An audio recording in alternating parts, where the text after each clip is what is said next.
Популяц дахь ген генотипийн давтамж 1908 онд бол Ж. Харди Вайнберг нар бол бие биесээ үл хамааран популяц дахь ген генотипийн эзлэх хувийг тооцоол харгыг боловсруулжээ. За үүнийг бол Харди Вайнбергийн зарчим гэж нэрлэсэн.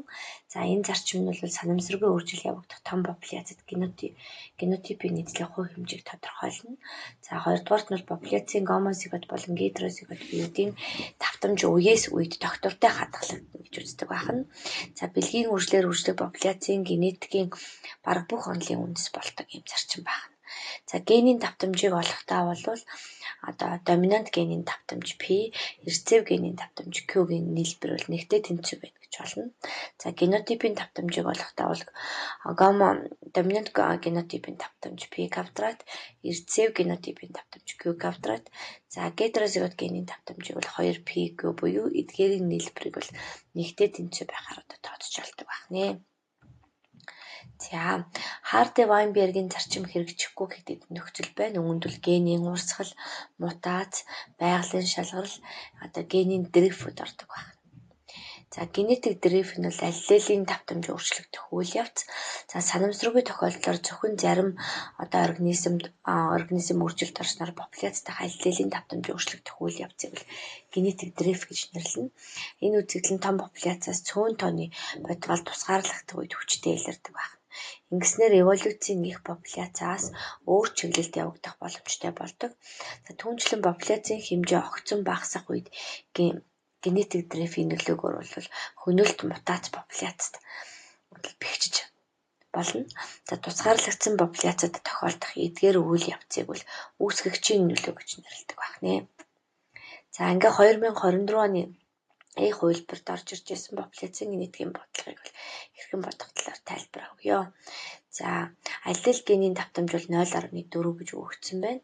Тэгэхээр томо генотиптэй биеүүдийн давтамжийг олох хэдвэ гэсэн байна. За жижиг аллел генийн давтамж 0.4 байгаа учраас P дээр нэмэх нь Q нэгтэй тэнцүү гэдэг томьёог ашиглана. За зарчим ашиглана. За эндээс бол бид нэр P-г олоход P 0.6 байна. За ингээ 0.6 чинь бол P квадрат буюу том аллел ген болж ирж байгаа. За ингээд зэрэг 0.6-гийн квадрат нь бол 0.36 гэдэг энэ дээр D хариултцэг байна. За дараагийн B хувилбар дээр бол мөн жижиг аллел генийн давтамж өгөгдсөн байна. Харин гетерозигот генотиптэй биеүүдийн давтамж хэдвэ гэсэн байна. За мөн эндээс бол P-г олох юм бол P нь бол 0.6 болж болно. За ингээд гетерозигот генотипийн давтамжийг олоход бол 2PQ-гээр гэсэн томьёогоор болно. За энэ дээр бол 2-ыг үржих 0.6, 0.4. За ингээд бол 0.48 бол гетерозигот генотипийн давтамж байна. За 2025 оны хувилбар дээр бас популяцийн генетикийн бодлого орж иржээ. За ингээд зурагт үзүүлж байгаа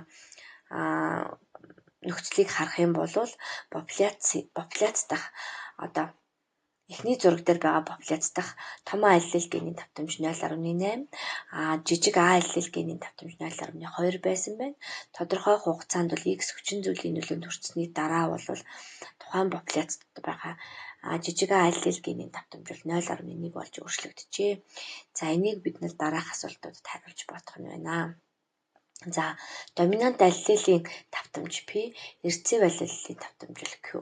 За эндээс бид нар бол яах нь том P-г олж болох боломжтой. За эхний популяц дээр бол 0.2, 0.8-ийн нийлбэр бол нэгтэй тэнцэжсэн бол дараагийн популяц дээр нэгтэй тэнцэхийн тулд бол 0.9 болж таарах нь байна. За тэгэхээр том аллел генийн давтамж бол 0.9 болно гэсэн үг. За дараад нь доминант гомозигот том А генотиптэй организмууд хэдэн хувиар нэмэгдсэн бэ гэдэг ийм асуулт орж ирсэн байна.